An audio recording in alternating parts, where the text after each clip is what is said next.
Alrighty, here we go. Welcome back, everybody, to another live stream. We are here for another race. So much action happening today, viewers.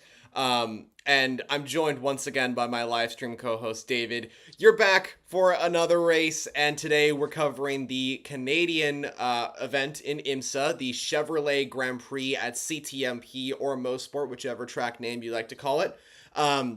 There are currently two races going on as of right now. There's the WEC race in Brazil and the IMSA race in Canada. A lot to talk about. This one's a watch party, and we're just going to be kind of going into what's going on during the IMSA venue. Well, maybe even throw in a few things in for the WEC one. But David, welcome back to the live stream. How are you feeling ahead of another IMSA event? And yeah, just give us your thoughts on today's racing activities. I mean, great to be back. Great to be past the whole 24-hour race month. And now get gotten some rest, ready to more racing, and then we go out straight with a double weekend of racing. And great racing expected, great qualifying we saw yesterday, or 2 days ago in IMSA, and I'm just excited for this, man. We have great racing right now going on in Sao Paulo. I'm sure we'll have great racing in IMSA as well, like we normally do. It's the LMP2s and the GTs only racing this time around, and always great racing in the LMP2 and GT. So yeah, looking forward to a close race. Also seeing a close race right now, and everything is great. I don't know about you, Jonah, but the more racing, the better. And right now we're getting to double. Oh, I completely agree. It's going to be epic to have two races going on simultaneously. And as you mentioned as well, no GTPs here in Canada. That's an interesting factor. For the second time in a row, that's the case. But last year there was amazing action here at CTMP, and we're hoping to get something similar. For the first and only time in 2025, the LMP2 cars will headline the IMSA WeatherTech Sports Car Championship. A lot of the focus, though, is going to be on the GT categories. GTD Pro looking extremely tight as always. BMW, Chevrolet, Porsche, and etc. are all in the fight for the win. It's very close amongst the entire field. Up at the front in GTD, Lexus and Mercedes battle for the victory once again. Just one Mercedes on the grid. That's the the 57 Windward Racing car, the car that's leading the championship. The Korthoff Mercedes isn't here today, so just one AMG GT3.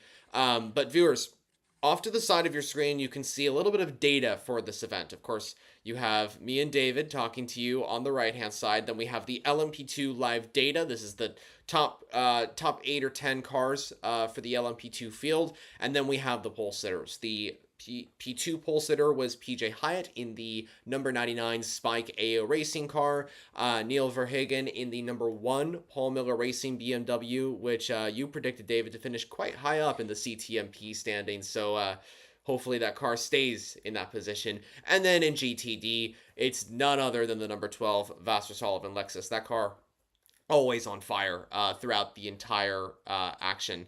Now, we mentioned this, but Sao Paulo, the WEC event, is also going on. David, I know you missed the live watch party that we did earlier today, but I know you've been catching the action live. As we head into this IMSA race, which will begin momentarily, I want to get your thoughts on the WEC race in Sao Paulo, because even though this is an IMSA stream, I mean, who loves more racing, right? Yeah, yeah, Jonah. I mean, racing is just great, and right now we have arguably, I would say, the most interesting race of the WEC season after them all, because it's not Ferrari. Ferrari is nowhere. I mean, it's Cadillac 1-2 right now leading the race, and the Porsches are following. It's totally upside down, and Toyota is not anywhere either. It's their struggle continues on from the Mans. So really weird and a different kind of WEC race than what we have seen so far this season. Of course, BOP has hit the Ferraris, um, but still, such a big difference in pace. And right now, we see a race that could end up with the new winner finally in the season of WEC. And Cadillac, could they break that curse? I mean, now I said it, so maybe something's gonna happen now. But no, I really back the Jota team. Jota has always been doing great in the WEC, either in the 963 that we saw last year around, and now in the Cadillac era, but also in LMP2 when they did that, they were top of the field always. So to see them doing great with this new car is always great. And I haven't even touched on the GT racing at Sao Paulo. That's also amazing. Mercedes doing well, finally in WEC. Only getting struck by a penalty not that long ago that put them down the grid, but otherwise the pace is there. So I hope to see this continue. It would be great to see some different winners and close racing. And of course, Sao Paulo, great track last year, looking to be a great track again this year. Oh yeah, for sure. I completely agree. And I think the wonderful thing about the fact that we have two races going on is just more and more action for us fans of endurance racing to watch. You know, we have IMSA, we have WEC going on at the exact same time, and if you see flashing screens off to the side of my camera viewers, that's because I have both streams going on right now, and so it's just fascinating to watch the WEC action and then IMSA action as well at the same time. So very, very exciting. So back to the IMSA venue. Just about to start here at CTMP, Canadian Tire Motorsport Park. Remember, only LMP2, GTD Pro, and GTD cars on the grid for the Chevrolet Grand Prix. This is a very interesting race. Like we mentioned, no GTP cars here today. LMP2s will be taking the overall victory. And this is the only race that's outside of the United States of America in IMSA. So great to see that Canada still has an event on the calendar. A little bit of a shame that we don't see the GTP cars, but we still get those fantastic P2 prototypes and the GT cars as well. I mean, GTD Pro alone is always entertaining.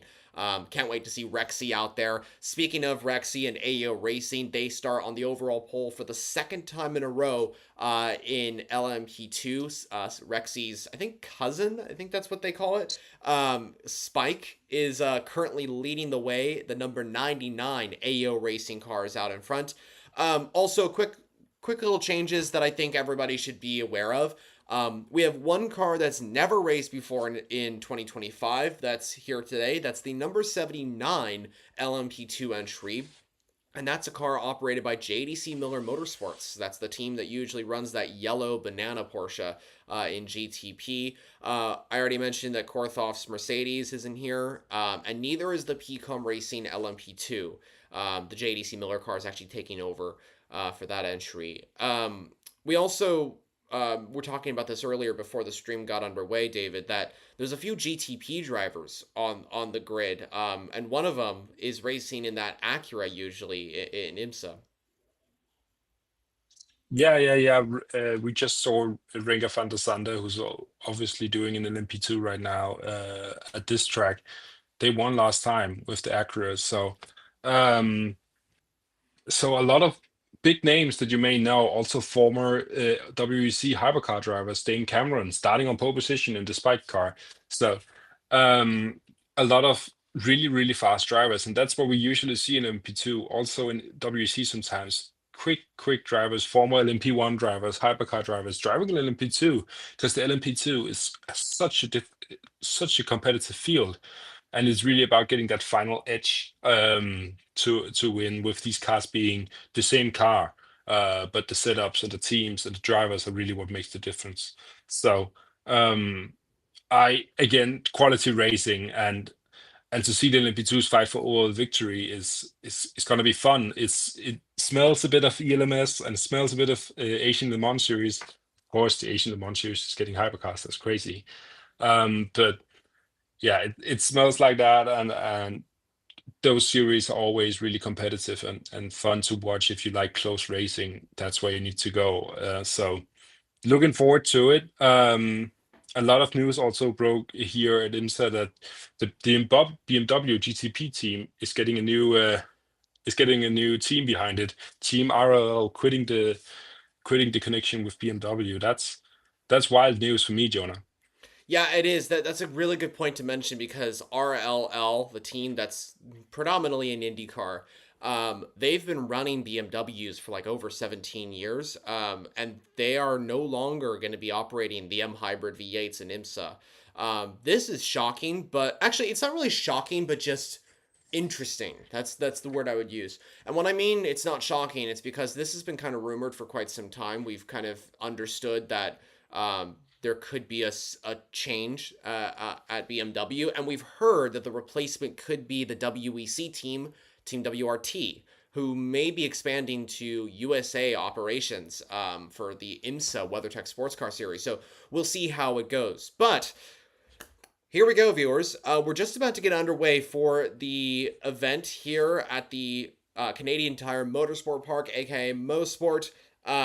Also, keep an eye on the fact that one driver on this grid, Tom Dillman and Nick Boole, both on the grid. They won last time out. They are in different cars today, but I think they're going to do really well. So let's see. As the LMP2 cars are about to start this 2 hour and 40-minute event in IMSA and its green flag, here we go. The AO Racing Spike entry leads away, and Great it's a good start. start. Yeah, really good start. And that's Dane Cameron behind the wheel. Keep an eye on the GT field as well. Yeah, they're getting around to green flags right now as the LMP2s just fire off. No incidents so far, but yeah, green flags for the GTs. As the Corvette in the back fall a little bit back off the start, taking it easy. Of course, viewers, as always, you can not win the race in the first lap, but you can really lose it. So just staying put as oh my Corvette and BMW once again, like we saw at Daytona fighting already from the first in the first few corners here. Close racing in the GTs, as we expected. BMW pushing away in the lead. Yeah, it's like, and just to mention on the LMP2, it looks like the Spike and the United Autosport car just pushing away from the rest of the field. They're leaving a gap down to P3 right now, Jonah. Yeah, there is a pretty good gap between the top three positions. Spike continues to lead Dane Cameron on board. The number 22 entry, which is currently leading the championship, is still behind. And then there's that gap that you mentioned between the third place car and the second place car. Meanwhile, we have the FAF Motorsports Lamborghini going side by side with the Corvette, and it gets ahead. So the Lamborghini, which has a special livery on it to celebrate the teams. Oh, contact in the back of the Oh, field. contact. That's a Lamborghini. Is it a, It's a Lamborghini, yep, and a it's a, Ferrari. and a Ferrari? I think it's the Inception Ferrari. It's the Tree It's RC. not. It's the Triazi. Oh, Oh, wow. already. It looks like nobody really damaged their cars. It was just a spin, a bit of context and a spin, but yeah, Well, we have a let's replay see now the to replay. see. It just leaving no place for each other into that corner. I think you're right. It looked like the Tree RC hit the Lamborghini, but oh, let's see here. Back. Oh, No, ooh, that's close from the Inception car. very close. A Ferrari almost hit that yellow Ferrari, so that was close. On board with the Tree Ooh, RC Competizione, and it does hit the It Lamborghini. just it just closes the gap to Lamborghini. Don't think he saw him attacking that gap. There's No. just no space for the two of them into that corner, and racing incident, in my opinion, honestly, is just nobody could have done anything there. Maybe the Lamborghini shouldn't have turned it on him, but he couldn't see him. Spike really pushing away right now, really going for it. Yeah, for sure. I mean, it's definitely interesting to see. And oh, hold on a second. I just lost David. Oh, there we go. Oh, never mind. I'm You're back. back. I'm back. I'm back. I just turned off my camera to get it back. Oh, okay. It might have glitched or something. But anyway, yeah. So the leaders in the three categories continue to be the same, and the Tree RC gets a penalty for that, by the way. That's For the incident. harsh. That's really harsh. Do you think the Lamborghini should have got the penalty, or maybe Yeah, neither? I don't really see it. It was more of a close racing at the start of the. I mean, of course, it's difficult to like to really have a say in the start of the race, but with all the cars back together, but it's just there's no space for them to move around, and that's really hard for me, in my opinion, that he gets a penalty for that. It's such a small room, and then into the corner, and the Lamborghini just didn't see him. Maybe you could say the Ferrari shouldn't have pushed for that gap, but in my opinion, it was just a racing incident at the start. And I think there should be some leniency when it's the start of the race and everybody's pushing for those small gaps, and it's all bunched together. So no matter where he went, he couldn't break. He couldn't leave any room behind. So yeah, I think that was a more of a racing incident than anybody should have gotten a penalty, and really also a quick penalty to throw out from a really quick for him to make that decision. Yeah, that was really quick. Surprised about that, and also I'm surprised about the penalty as well. I also think it could have been a racing incident, but that's how it is. So the O21 will serve that penalty probably soon. Meanwhile, the leaders continue to lead as they were. So the pole sitters, as you can see to the left-hand side of your screen, are exactly as they were. The 99 in LMP2, the number 1 Paul Miller Racing BMW in GTD Pro, and the number 12 Vassar Sullivan Lexus leads away in GTD.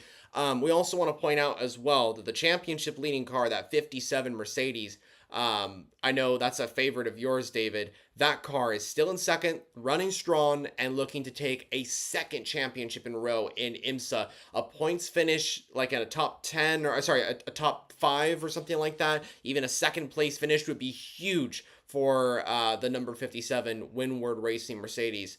But yeah, we'll see how that works out. Of course, it's still a long way to go. This is a 2 hour and 40-minute event. But as of right now, besides those little incidents at the start with the 45 Lamborghini and the O21 Triarci Ferrari, there hasn't been any major problems, like major incidents or anything like that. But I feel like I just jinxed it, so we'll see.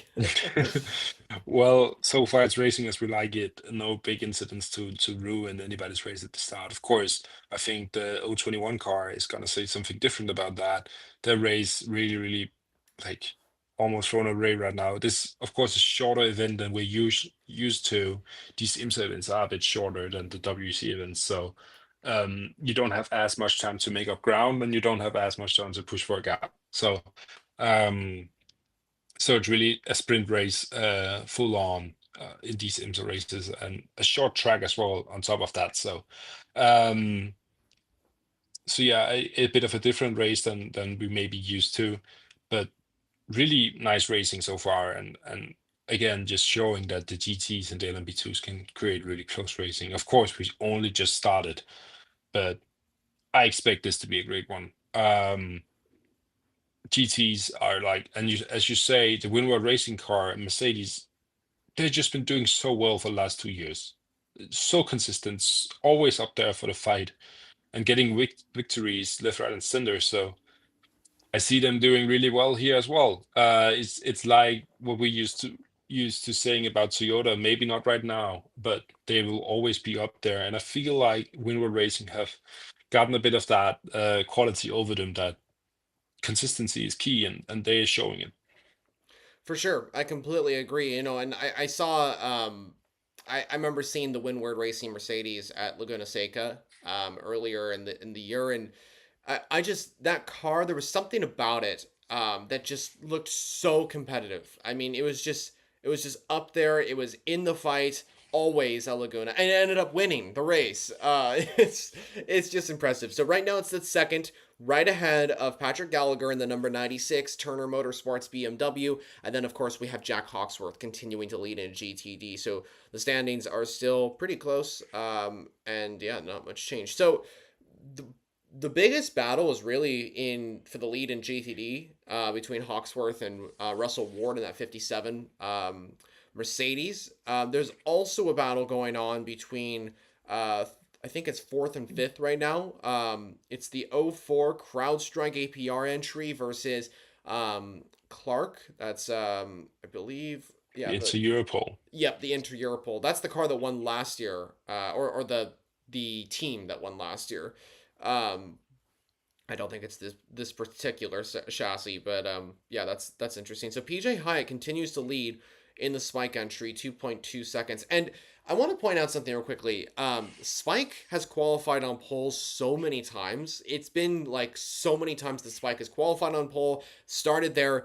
But interestingly, Spike, the AO Racing number 99 car, has never won an IMSA race ever. It has never happened. Could this be the day? Could this be the day that AO Racing finally breaks through and converts one of their many, many pole positions into a first race victory in the P2 category? Well, we'll see how it goes. And if they do, this would be quite the momentous achievement because this is for the overall win, and PJ Hyatt would be winning along with Dane Cameron in the number 99 car. So we'll see how that goes, but yeah, it's great to see, and it seems that the 99 is actually now starting to lap some of the GTD traffic as well.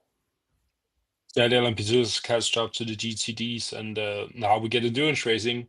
Of course, this is what endurance racing is all about: lapping traffic and getting through traffic as fast as possible. So, yeah, but they're doing what they need to do to win this race. Of course, I just mentioned it's a shorter event, and they're already pushing a gap of 3.2 seconds, it looks like. Um, so pushing for that gap, creating that open gap, and just getting momentum behind, getting comfy in the car, getting faster and faster lap after lap, and they're doing that. And of course, AO Racing are used to being up here. Of course, you said it yourself, pole position after pole position, but never really getting that end result.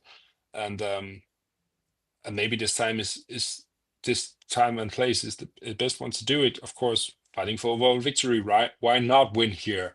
And wait to win here when you could win overall instead of just winning your class. So yeah, I see AO Racing and the Spike Car being clear favorites for this race, and I wouldn't say the 22 is out there. I predicted them to win, but it's those two, in my opinion, really. Honestly, they are so fast and showing it right now on track as well, with the 22 car also having a clear gap down to the TDS car in third place. So racing like as we like it, really competitive, and now the traffic is in there and mixing it all up. For sure, I completely agree with you, and we'll see how AO Racing does across this event. We'll see if they can convert this into a big result. Meanwhile, over in the WEC, we have the number 85 Iron Dames Porsche in the fight for the win now.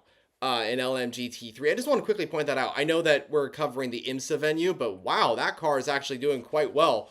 We have a slow LMP2 car. Just so you, Oh, you're right. sorry for interrupting, but we No, have a no. really slow. That was going slow. Did That it lost. spin? It's the number two. It looked like some kind of incident because it's upping the pace again right now. That looked really weird, Jonah. That was weird. I saw that too. That was. Thank you for mentioning it because that was really strange. That's the second United Autosports entry. It must have spun or something like that. It had to be. Something like that. It looked weird for it to just all of a sudden lose pace. If it's not a mechanical problem that just, when they reset the car really quickly and then get going again. But There it is. yeah, weird. I just saw it on screen. I think it's okay. Oh wait, we have a replay of what happened. Oh, it did spin. Yeah, it's a spin. Ooh. Touched the wall as well. Just lost control into the corner. Fast left hand corner. Viewers, Yeah. this number 2 car, by the way, it's important for us to mention that this is a driver. His name is Phil Hare.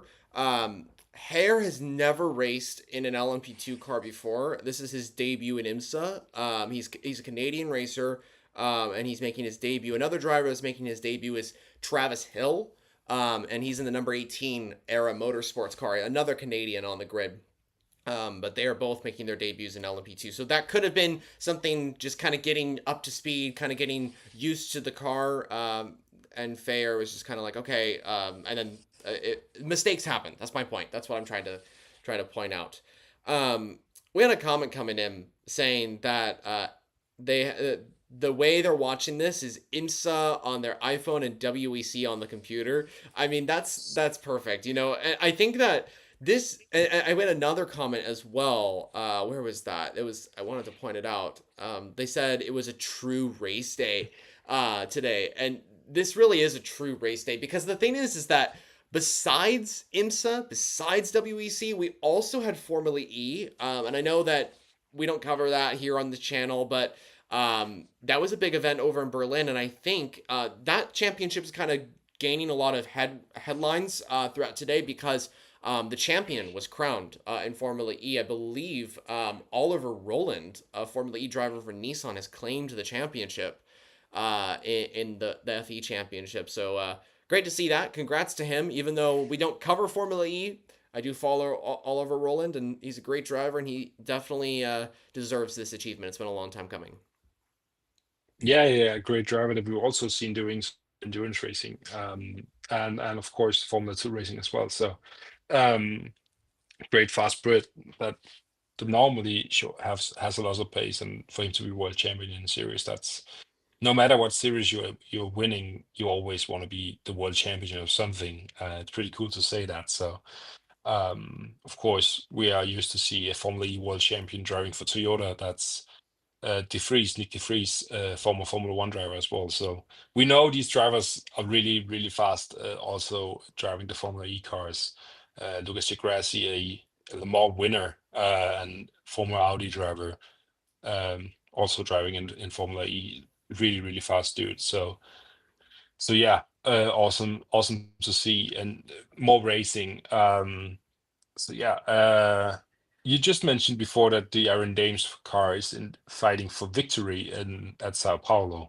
That is, but they are a pit stop out, and I'm really interested to see if Manta Racing, which of course is supporting the Iron Dames car, um, have pulled out another strategic masterpiece because they did this at Le Mans, really strategy making them the fastest car on track, and maybe they could do this again because the Lexus has really been the car to beat at Sao Paulo so far in the GTs. Yeah, it has. I mean, Lexus is pretty much dominating GT racing right now today, specifically. I mean, if you look over to Hypercar, or you look over to LMGT3 and the WEC, like you said, they're dominating. And then over in IMSA, as we're covering right now, they're doing really well. I mean, Lexus is at the top in GTD, and they are, I believe, in second place in GTD Pro. So, man, I mean, the RCF GT3 is making its last hurrah in motorsports this year, and wow, it's going out with a bang. Next year, we should expect to see another different type of Lexus. That's the LFR GT3. So we'll see how that works out. But yeah, this is likely going to be the last Canadian event for the RCF and last Brazilian event for the RCF GT3. But hopefully they can achieve a good result. And the number 12, my goodness, if I was to pick one entry out of all the IMSA cars that has had the most unlucky season to date, it's this car. My goodness, they have been so unlucky this year. They have been at the top in pretty much every single race they have been at. And last time out at Watkins Glen, it was. Oh, hold on a second. Oh, Hold on a another second. spin. It looks like Yep, another spin. Is that the TDS car? Is that the first? it is. Oh, Yeah, it has to look up. do Oh, not go back out on track like that. that was the third place running car. That was. Okay, so Stephen Thomas, experienced driver, he knows exactly how to handle a race car, and he just was able to get it back out on track. But something must have happened. He must have been spun or something like that. He spun in the That was the S's. same corner that we had the incident on the first lap as well, Jonah. Mm-hmm. Something about that corner catches drivers out. Oh, Let's we can get a see. replay. Oh wait, no, this is Watkins Glen.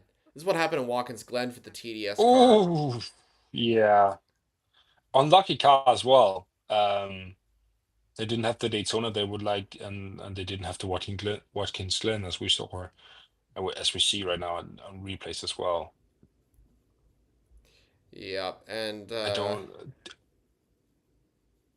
oh, this also happened. So they're showing a replay of what happened in practice one. I forgot this happened too. Another crash for the TDS racing car.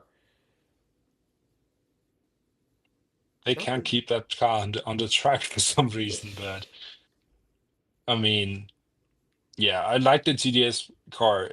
Normally, they've been doing really, really well, and of course, a former driver from TDS is driving right now in WEC with Peugeot. It's Mikkel Jensen, a Dane, um, also really really fast driver, and TDS in general normally a really really fast team. They have showed that also, of course, running third up until the spin. So yeah, really as I mean, the closest racing right now at the IMSA event is really GTD, under a second between first and second. That number 12 Lexus is really fighting for its first place. Yeah, like I said, they have been so unlucky this season. They need a good result. Watkins Glen, their win was taken away from them on the final lap with like 2 corners to go. They ran out of fuel basically while leading the race, a 6 hour race. Yeah, heartbreak, absolute heartbreak at Watkins Glen. They're looking to get redemption to what happened then, but they have major competition from Russell Ward right behind. As you said, less than a second separating the leaders in GTD. The number 57 Mercedes, which is currently leading the championship, by the way, viewers, in case we didn't mention that, is right on the back of the 12 Lexus, and we'll see if the 57 can get ahead. But remember, viewers, we're not even at the halfway point of this race. We still have 2 hours and 20 minutes to go of the Canadian Tire Motorsport Park event. And funny enough, we have about 2 hours and 5 minutes to go of the WEC event in Sao Paulo. So these races will end at pretty much the exact same time in Canada and Brazil, respectively. The question is, who makes it to the end and who finishes in first position in the classes across these two events? We will see how that goes. Currently in the WEC Sao Paulo event, it's still Cadillac leading away. Lexus is out in front with the 87 car. And then over in IMSA, it's continuing to be the 99 AO Racing car that's continuing to lead in in LMP2 overall. So we'll see though. They have actually a very, very big gap between first and second. David, the gap is 12 seconds between first and second place. So that is massive for PJ Hyde. He's done a great job. Yeah, PJ Hyde and the Spike AO Racing team maybe saying to the doubters that we are here, we can make a pole position into a win, and right now they're pushing the gap up like real quickly. I mean, the race is all just started and they're already up to 11 seconds, 11, 12 seconds. And for that to be the gap around such a small track as well, impressive, really, really impressive. And it's just showing that that team is so great, so well oiled. And of course, PJ Hyde and Dane Cameron, extremely big quality drivers. And now they're showing that quality out on track, pushing like the rest of the LMP2 field away almost. There's a huge gap down to the 22 car, and the 22 car in United Autosport, as you know, aren't a bad team. They're just getting showed the pace right now from Spike, and nobody can follow him. Yeah, right now Spike is doing quite well, and I mean the gap between second and third is also quite big as well. Daniel Goldberg, in the 22 car is around 11 seconds to PJ Hyde in the leading car, and then we have the next entry, which is the '04 CrowdStrike entry. That car is oh, we just saw what happened there. Um, It oh, was a touch. It was a touch. I was just gonna It say was the another '04 touch in the cars. same place. Yeah. Oh wait, did something else Oh, something else happened Oh, to the TDS car. there is some damage to the front of the Porsche. It looked like some damage to the 120 car. It is, yeah, I think it is. Oh dear. It just got a tap from the TDS car. I was gonna Not say the there's such a start for TDS. I know, right? Man. There, Well, if you just don't know, there's such a big pace difference between the LMP2 cars and the GTDs. You may not like when you're watching, for example, we just watched Le Mans. You may be thinking that the LMP2 is also really, really slow compared to the hypercars, but the pace gap between the LMP2s and the GTs are huge as well. So when these LMP2 cars come by, you as a GT car driver really has to be on your game and be aware of your surroundings because they just go past you really really quickly. Of course, prototypes having huge amount of downforce compared to these GT's cars, and that's why they really have the pace advantage. yeah, you're 100% right. And I mean, it's great to see that the LMP2s are headline here and they are still competitive. It's a very Very good battle. Oh, speaking of battles, we have a very close battle between the Corvette from DXD. Oh, it goes very wide. That's the car driven by Robert Wickens. Um, That and was the battle for fourth place. right. And also, speaking of which, speaking of the battle in GTD, um, Gallagher Racing. Sorry. Oh, wait, hold on. Whoa! Another car off the track. That's the eight. It looks like the same corner. It's the same corner again, Oh Jonah. my goodness. How many incidents at this corner are we going to get? It's the Uh-oh. corner right down until the start finish line.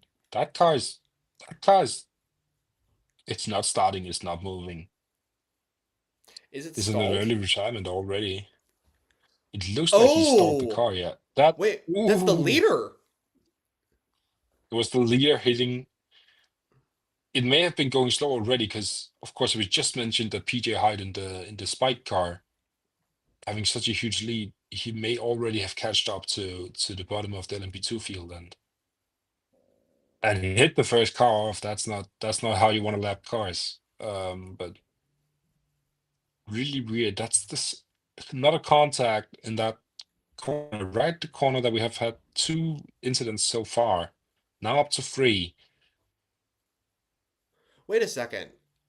I think the Spike car didn't hit the 8 car. I thought the AO Racing car did hit, but I it's possible. I couldn't see it because it happened so fast. It looked like the Tower Motorsports entry may have spun on its own. But I don't know exactly. If PJ Hyatt did hit the Tower Motorsports entry, then that car, the PJ Hyatt entry could get a penalty. Same thing with the United Autosports car. Also, something is clearly wrong with the Tower Motorsports entry. The car that has been dominating at CTMP throughout the practice sessions. It is slower than the GT traffic right now, and that's not normal for LMP2 cars.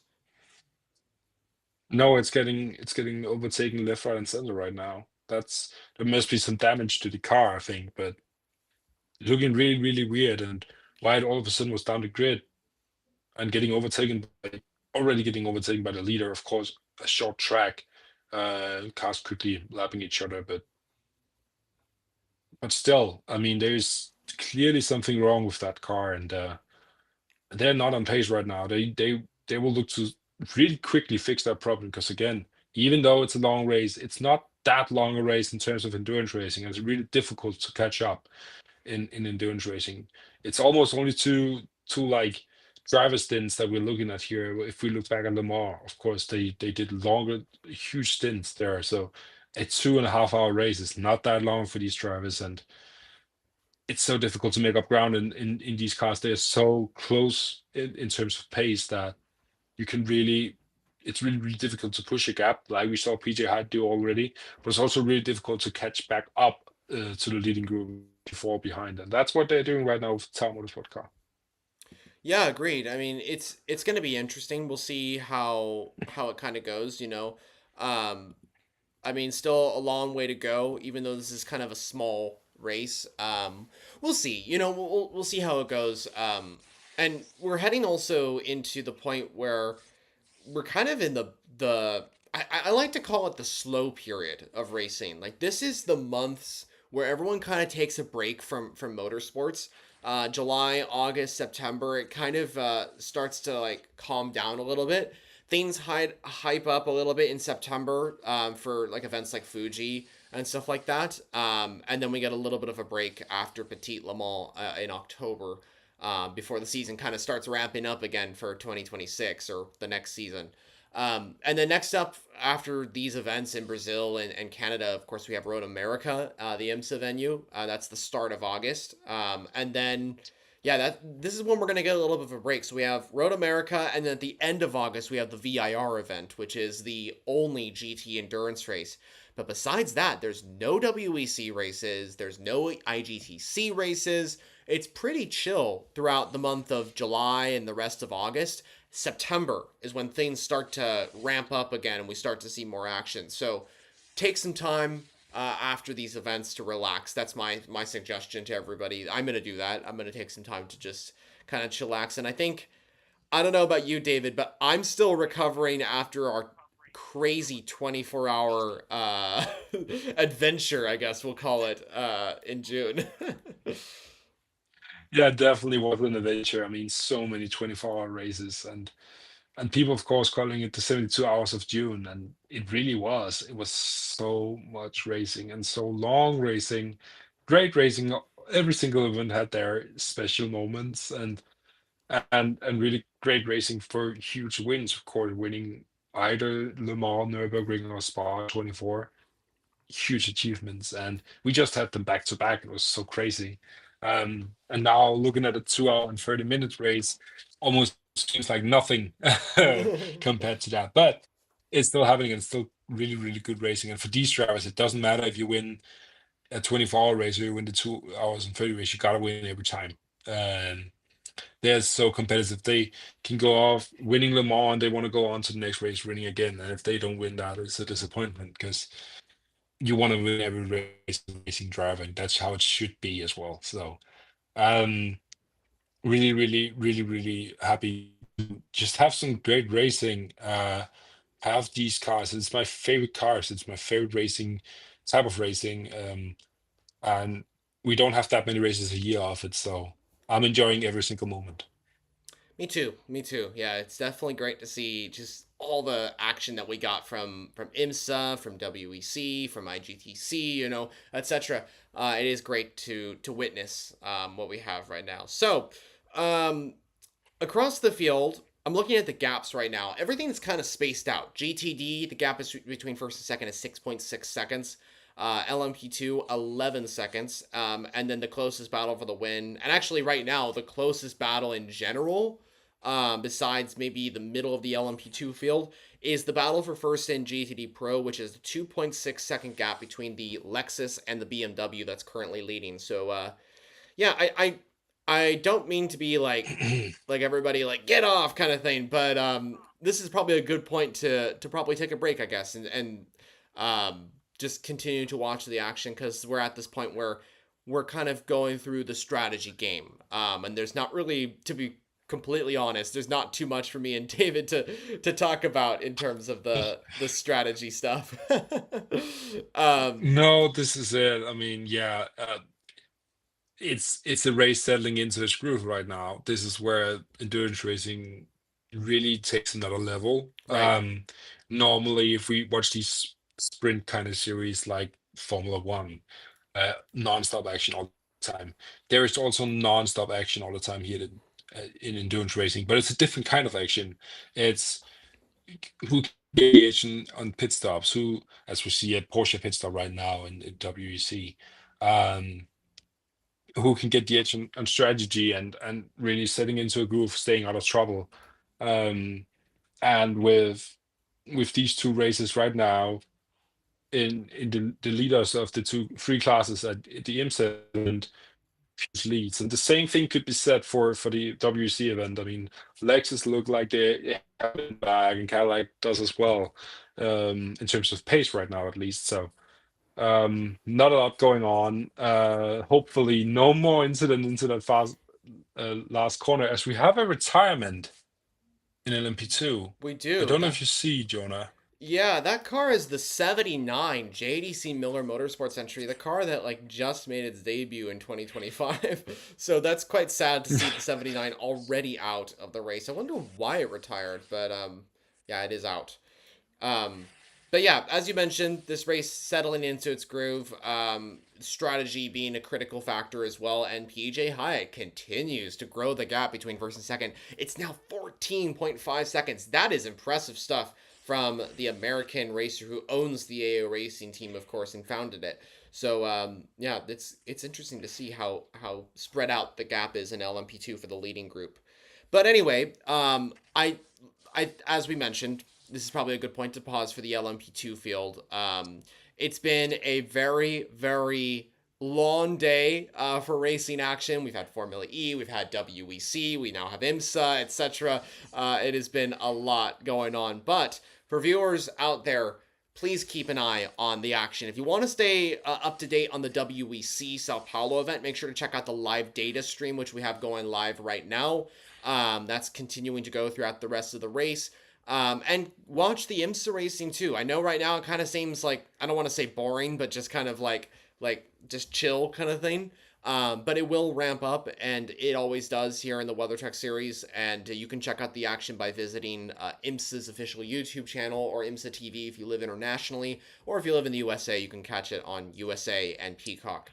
But for David and me, we're signing off for now. Thank you all so much for catching our action of this watch party for the CTMP race. The Chevrolet Grand Prix continues on here in Canada for the IMSA WeatherTech Sports Car Series. Next up in IMSA is Road America at the beginning of the month of August. So we'll see you all then.